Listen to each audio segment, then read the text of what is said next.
صاحب قبلہ مدد علی کامل الحدیث جامع نظامیہ سے آپ سماعت کریں گے پوری تفصیل حضرت امام حسن رضی اللہ تعالیٰ عنہ کے متعلق اور اہل بیت کی محبت کے متعلق جو ہے آج بیان ہوگا انشاءاللہ۔ چند دن کے بعد جلسے میلاد النبی صلی اللہ علیہ وسلم بھی منایا جائے گا، آپ سبھی حضرات اس وقت بھی تشریف لائیں، مگر آج کا عنوان بڑا اہمیت والا عنوان ہے۔ حضرت امام حسن رضی اللہ تعالیٰ عنہ دین کے خاطر اپنی جان کی قربانی پیش کیے ہیں۔ آپ تفصیل واقعہ حضرت اللہ سے سماعت فرمائیں۔ میں بلا تاخیر حضرت اللہ سے گزارش کرتا ہوں کہ آپ تشریف لائیں اور ہم تمام سامعین کے دلوں کو منور و مجلہ فرمائیں۔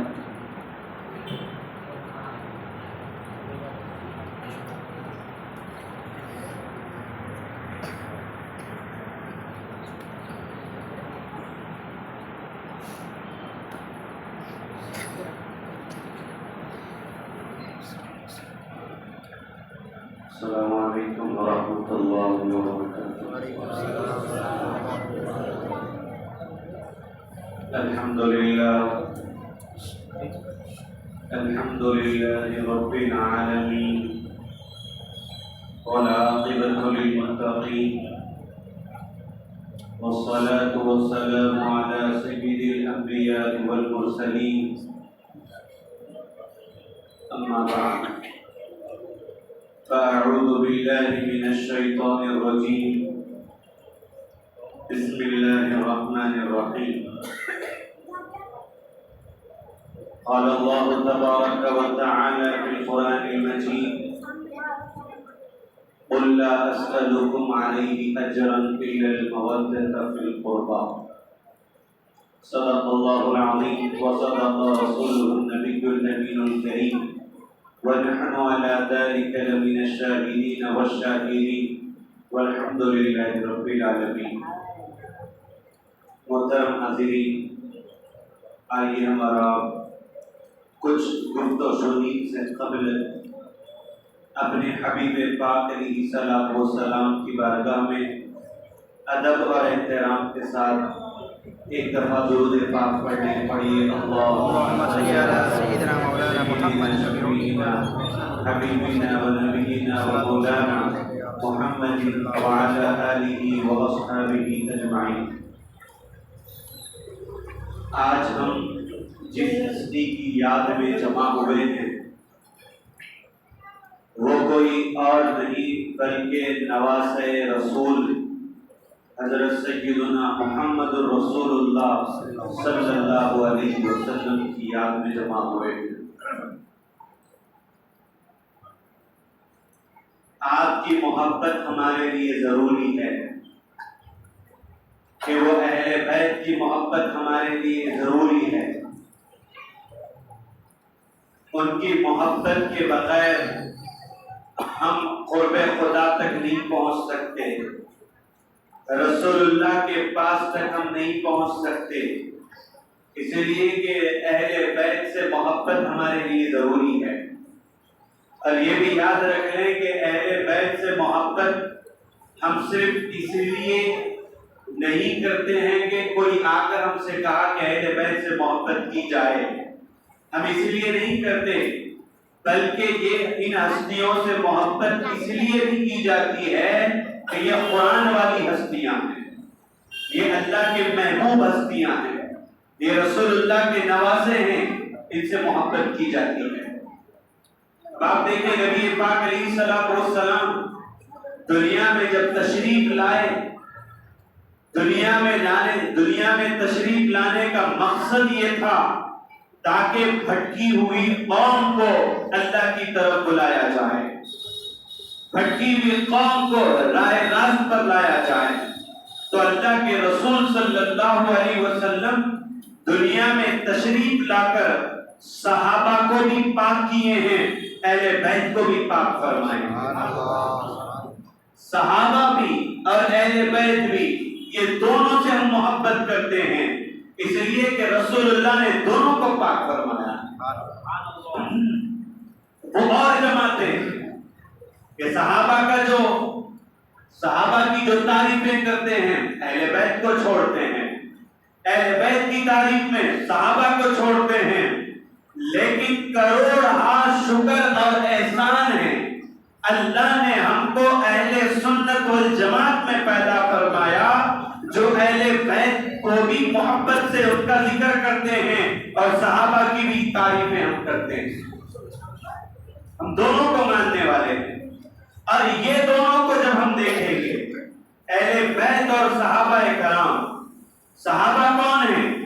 صحابہ وہ ہستیاں ہیں جنہوں نے رسول اللہ کے خاطر اپنی جان کو قربان کر دیا، رسول اللہ کی خاطر اپنی اولادوں کو قربان کر دیا، یہ صحابہ ہیں۔ اور اہل بیت خاص وہ شان والے ہیں کہ جن کو اللہ تعالیٰ نے اپنے قرآن پاک میں یہ فرماتا ہے کہ اے حبیب، ہم نے یہ اہل بیت جو ہے ان سے ہم نے گندگی کو دور کر دیا ہے، ہم نے ان کو پاک کر دیا ہے۔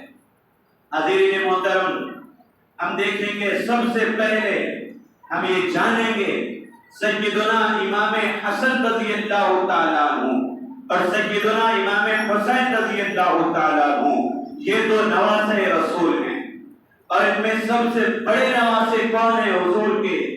سیدنا امام حسن رضی اللہ تعالیٰ عنہ۔ امام حسن رضی اللہ تعالیٰ عنہ جس وقت آپ دنیا میں تشریف لائے، نبی پاک علیہ الصلوۃ والسلام کو بتایا گیا یا رسول اللہ، آپ کے ہاں ایک لڑکا تولد ہوا ہے، ایک حسین اور جمیل خوبصورت لڑکا پیدا ہوا ہے۔ نبی پاک علیہ الصلوۃ والسلام تشریف لائے ہیں اور امام حسن کو اپنے ہاتھوں میں لیے، اپنے ہاتھوں میں لے کر، معمولاً یہ ہوتا ہے کہ جب کبھی گھر میں بچہ کوئی پیدا ہوتا ہے تو اس کو یا تو شہد چٹایا جاتا ہے یا کھجور چٹایا جاتا ہے، لیکن جب امام حسن رضی اللہ تعالیٰ عنہ دنیا میں تشریف لائے ہیں تو سب سے پہلے انہوں نے اپنی ماں کا دودھ بعد میں پیا ہے، سب سے پہلے رسول اللہ نے اپنا لعاب دہن ان کے منہ میں ڈالا۔ سبحان اللہ، سبحان اللہ۔ رسول اللہ نے اپنی زبان مبارک امام حسن کے منہ میں دی ہے اور امام حسن رضی اللہ تعالیٰ عنہ اس کو چوس رہے ہیں۔ گویا رسول اللہ کا لعاب سب سے پہلے ان میں گیا ہے۔ اب بتاؤ، وہ لعاب مبارک جو جس نیت سے رسول اللہ، جس نیت کے ساتھ، جس مقصد کے ساتھ وہ لعاب کہیں لگاتے ہیں، اللہ بیماروں کو شفا دے دیتا ہے۔ وہ لعاب مبارک جس مقصد کے ساتھ رسول پاک علیہ الصلوۃ والسلام جہاں لگاتے ہیں، اللہ شفا دے دیتا ہے۔ وہ لعاب مبارک امام حسن رضی اللہ تعالیٰ عنہ چوس رہے ہیں۔ حضرین محترم، معمولاً ہمارے پاس یہ ہوتا ہے کہ آج ہم کو یہ نہیں پتا ہے کہ ہم جس وقت پیدا ہوئے ہیں اس وقت ہماری کانوں میں اذان کون دیے تھے؟ ہمیں پتا ہے؟ نہیں پتا۔ اکثر لوگ نہیں جانتے کہ کس نے ہمارے سیدھے کان میں اذان دی ہے اور بائیں کان میں اقامت دی ہے۔ اور یہ اذان اور اقامت دینا یہ آج کی پیداوار نہیں ہے، یہ آج کا طریقہ نہیں ہے۔ اللہ تعالیٰ جب دنیا میں بندے کو بھیجتا ہے، معمولاً یہ طریقہ بتایا گیا کہ اس کے سیدھے کان میں آذان دو۔ عزیزان محترم، اس لیے کہ بچہ جب پیدا ہوتا ہے اسے یہ بتا دینا چاہیے کہ تم رب واحد یعنی حقیقی جو اپنا رب ہے تم اس کے بندے بنا کر بھیجے گئے ہو۔ اب کان میں اذان دی جاتی ہے، لیکن ہمیں نہیں پتا ہے کہ ہمارے کانوں میں کس نے اذان دی ہے۔